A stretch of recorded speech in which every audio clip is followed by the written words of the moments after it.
তো blind search মানে কি, যে তুমি যদি কোনো একটা সলিউশনে রিচ করতে চাও তো তুমি অল পসিবল সেট অফ সলিউশনকে ব্লাইন্ডলি এক্সপ্লোর করছো এবং ফাইনালি তুমি একটা সলিউশনে রিচ করার চেষ্টা করছো। এটাই হচ্ছে কনভেনশনাল ব্লাইন্ড সার্চের অ্যাপ্রোচ।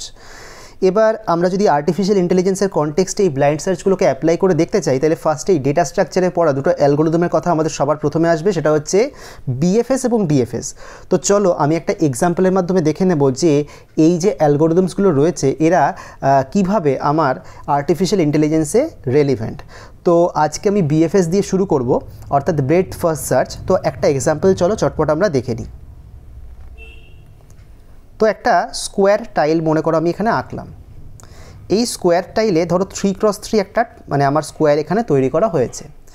এখানে 1 2 3 4 5 6 7 8 এই ডেটাগুলো রয়েছে।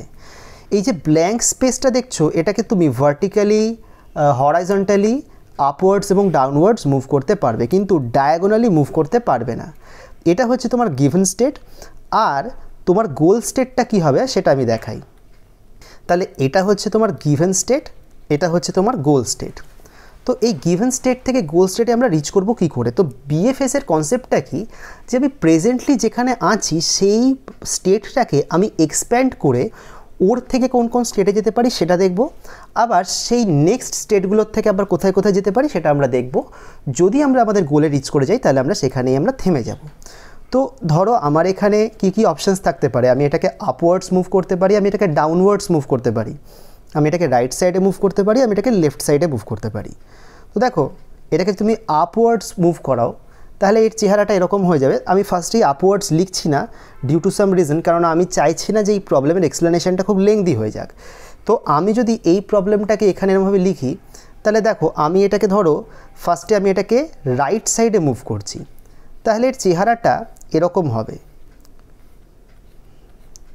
1 2 3, আর এখানে থাকবে 4 5, আর এখানে থাকবে 6 7 8। এটাকে যদি আমি লেফটে মুভ করি তাহলে চেহারাটা এরকম হবে। লেফটে মুভ করলে এই ব্ল্যাঙ্কের জায়গাতে আসবে 4, তাহলে এটা হয়ে যাবে 1 2 3, এখানে 4 5, এখানে 6 7 8। এছাড়া আমি এটাকে আপওয়ার্ডসও মুভ করতে পারি, ডাউনওয়ার্ডসও মুভ করতে পারি। রেজাল্টস তোমরা তোমাদের সামনে দেখতে পাবে। বাট তারপরে আবার আমাদের কি করতে হবে, রাইট সাইডে যে আমরা মুভ করেছি এই স্টেটগুলোকে ফার্দার এক্সপ্যান্ড করতে হবে। তো এখানে আমার ব্ল্যাঙ্ক স্পেসটা যেখানে রয়েছে এটাকে আমি আপওয়ার্ডস, ডাউনওয়ার্ডস আর লেফটে মুভ করতে পারি, বাট আমি এটাকে রাইটে মুভ করতে পারবো না। কেন? কারণ এর রাইটে আর কোনো জায়গা নেই। তো আমরা এটা দেখেই বুঝতে পারছি যে এই সলিউশনে যদি আমাকে রিচ করতে হয় তাহলে আমাকে এই স্পেসটাকে ডাউনওয়ার্ডস মুভ করাতে হবে, বাট আমাকে এক্সপ্লোর তো তাও সব কটা অপশানই করতে হবে। তাহলে আমার চেহারাটা কী দাঁড়াবে 1 2 3, এখানে থাকবে 4 5, আর এটাকে তুমি যদি ডাউনওয়ার্ডস এই ব্ল্যাঙ্ক স্পেসটাকে মুভ করাও তাহলে 8টা আসবে ব্ল্যাঙ্কের জায়গায়।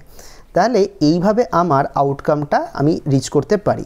বাট ডাউনওয়ার্ডস, আপওয়ার্ডস এবং লেফট সাইড তিনটে মুভমেন্ট করেই আমাকে দেখতে হবে। তো what I try to say, দেখো এখানে তোমার ইনিশিয়াল স্টেটের থেকে তুমি আরও অনেকগুলো স্টেটে যাচ্ছ, দেন ফার্দার পরবর্তী স্টেটগুলোকে তুমি আবার ফার্দার এক্সপ্যান্ড করছো। অর্থাৎ তুমি কিন্তু জানো না যে তুমি কোন রাস্তাতে গেলেই সলিউশনটা পাবে। যেরকম তুমি চোখে দেখে বুঝতে পারছো যে একবার এটাকে রাইট সাইডে মুভ করাবো, তারপরে একবার এটাকে ডাউনওয়ার্ডস মুভ করালে আমি সলিউশনটা পাবো, সেটা তুমি খালি চোখে দেখে বুঝতে পারছো। কিন্তু যখন কম্পিউটার এটাকে সলভ করার চেষ্টা করে সে এটাকে অল পসিবল পাথে এক্সপ্যান্ড করে, তার ফলে এই প্রোগ্রামের কমপ্লেক্সিটি অনেকটা বেড়ে যায়। এটা হলো ডিএফএসের রিয়েল লাইফের একটা ডেরিভেশন, মানে আমরা রিয়েল লাইফে ডিএফএস ইউজ করে কিভাবে প্রবলেম সলভ করতে পারি। তো এই ইলাস্ট্রেশনটা দিয়ে আমরা শুধু তোমাকে ব্লাইন্ড সার্চের কনসেপ্টটা বোঝানোর চেষ্টা করলাম। যদি ভিডিওটা ভালো লেগে থাকে তাহলে অবশ্যই কিন্তু আমাদের অবশ্যই কমেন্ট সেকশনে একটা কমেন্ট করো, লাইক করো, এবং যদি সাবস্ক্রাইব না করা থাকে চ্যানেলটা তাহলে কিন্তু সাবস্ক্রাইব করতেও ভুলো না। সকলকে অনেক ধন্যবাদ যারা ভিডিওটা দেখলে। খুব তাড়াতাড়ি আবারও নতুন কন্টেন্ট নিয়ে দেখা হবে।